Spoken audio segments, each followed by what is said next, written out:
Hi, this is Mike making my video. It's 2nd of April 2025 and it's almost noon. So anyway, I'm making this video. I'm talking about, basically manifestation, entering into the narrow gate, the narrow pathway, heaven's domain. And I have a pretty good take on, what heaven is. Basically, it's a manifestation of your mind. It's on the inside, and the inside becomes like the outside. It's more or less when you make that mind-body connection, you connect the two together. Your heart and your mind, and your emotions and your intellect, and of course your strength, and basically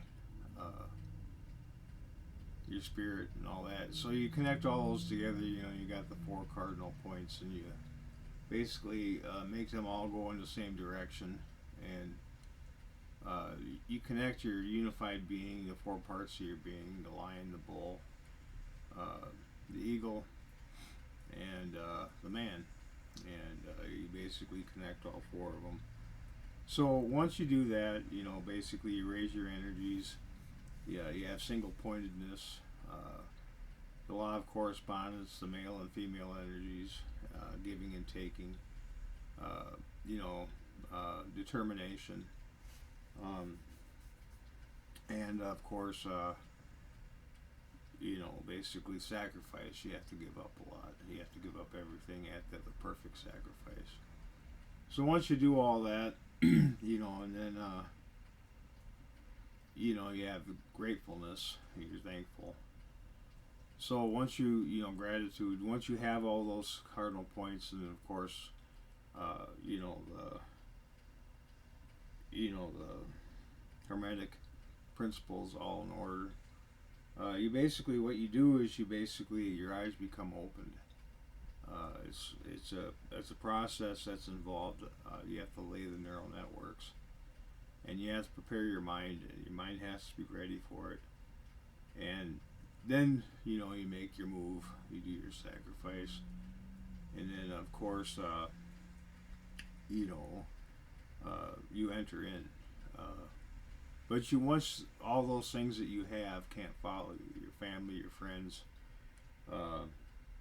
your job, all your possessions, basically everything, and you humble yourself, and then what you do is you enter in, and then when you enter in, what happens is you see colors differently. You see more vibrant and beautiful colors.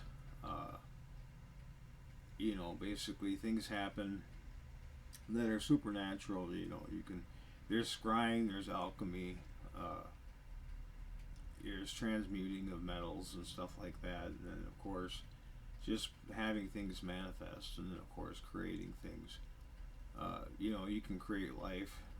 You can make walls open up, doors that were sealed open up, and then what happens is the kingdom of heaven presents itself to you. And I'm very convinced that the kingdom of heaven is more of a state of mind than anything else. It's not necessarily a locale. It's not in the heaven sky. It's not in the ocean. It's inside and outside of you. So the universe is a reflection of yourself. You are a reflection of it. When you submit to the universe, it submits to you. So anyway, I've done this, so many times, and I've done so many miracles that, and I even met God, and he, wasn't judging me, and he had a white robe and long white hair and blue eyes, and he was massive. But, he was like 7 foot tall. But the thing is he had no saying or no bearing on me as a person, and he didn't know who I was. And the thing is I talked to him, and I don't necessarily pray to God necessarily anymore. I pray to the universe, and I sometimes I don't pray at all. And the thing is I'll seek something out, and I'll keep seeking till I find it. And then when I find it, sometimes I get disturbed. I'm irritated because I have this anxiety, and and then of course the wave function gets collapsed when I focus long enough, and then a miracle presents itself. And then once the windows of heaven are opened up, a blessing gets so big that I can't contain it. My cup overflows, and then once I do that, then I marvel and I'm astonished by it, and then of course then I rule over all. So when you rule over all, that's when you basically conquer the world.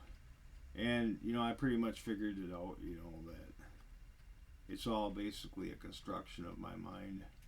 Is what reality is. When I observe something, I have an effect on it, or when I think about something, I have an effect on it.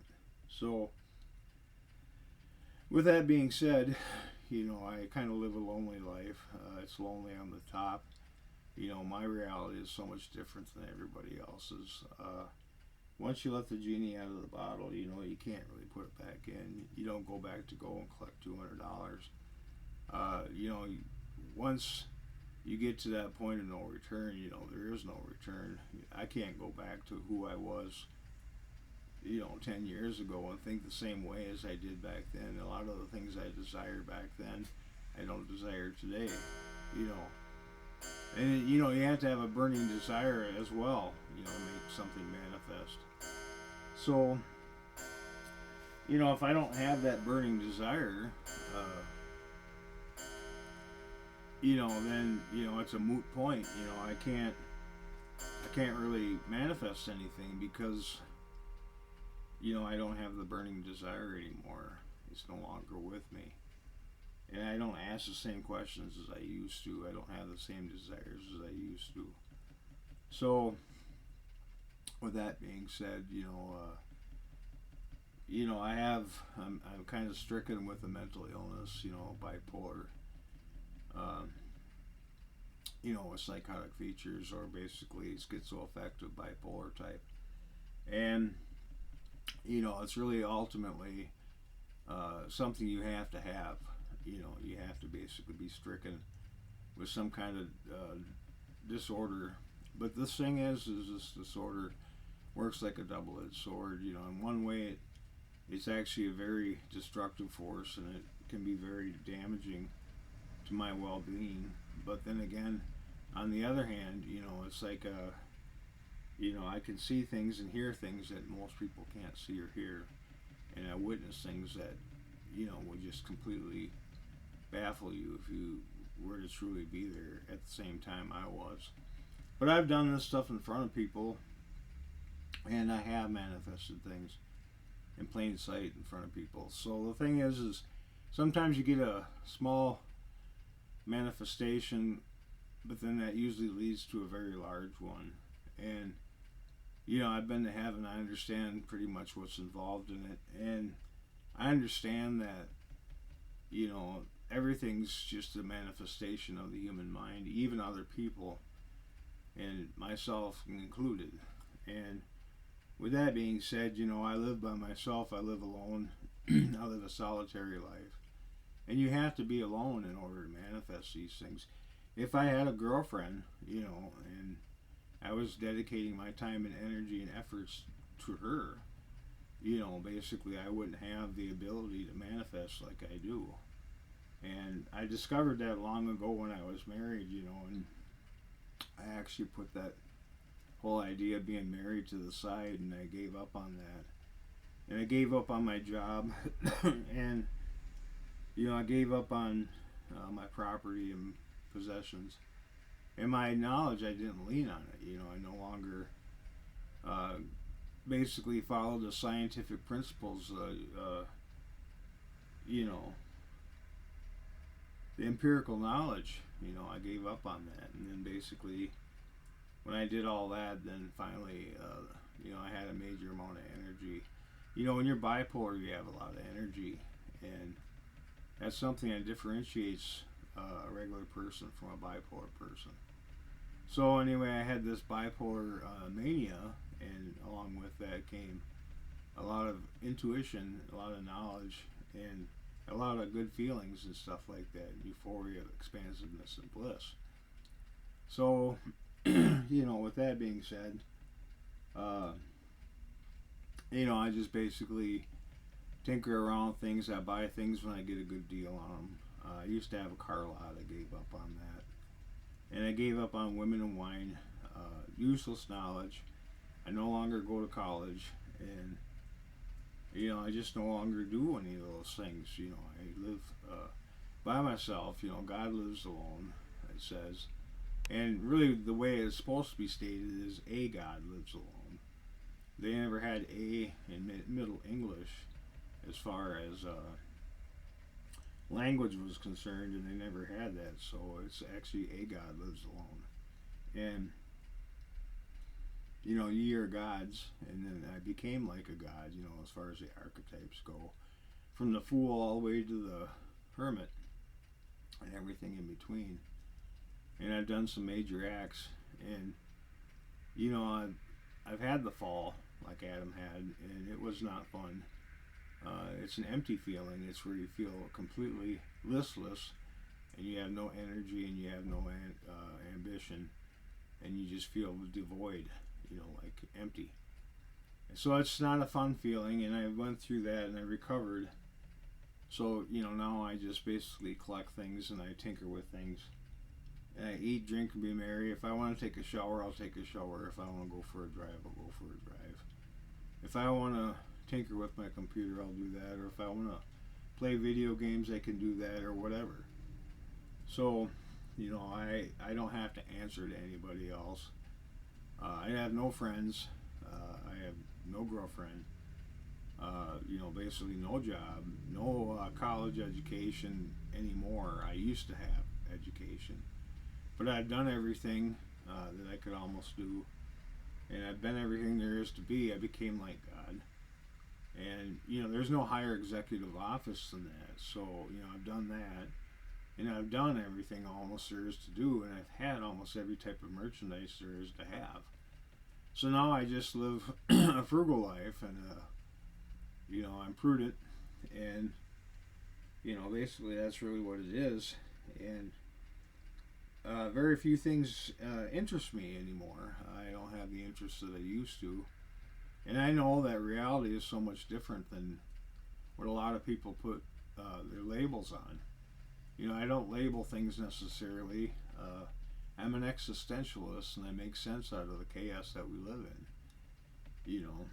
And the world is really absurd if you think about it, and you think about, the way people exist, and you think about how that works, you find out that it's an absurd existence, and you make sense out of it. I'm the only one in my reality that can make sense of anything. And, really everything is just an illusion. It's just chasing after the wind. It's all vanity. It's all visual things that you see. And it's all on the surface, tangible things that you see and hold and touch. But the thing is those things do disappear. And they can physically disappear, and eventually they will disappear. So anyway, I don't kill, rob, steal, pillage, or destroy to have money. I don't chase after empty pleasures as far as sexual things go. So anyway, that's really all there is to it. And I don't think there's really anything left anymore as far as manifestation of major miracles go, but I can still manifest things, but definitely not to the degree that I used to do it. So anyway, that's all I really have to say. I can't really think of anything else. So over and out.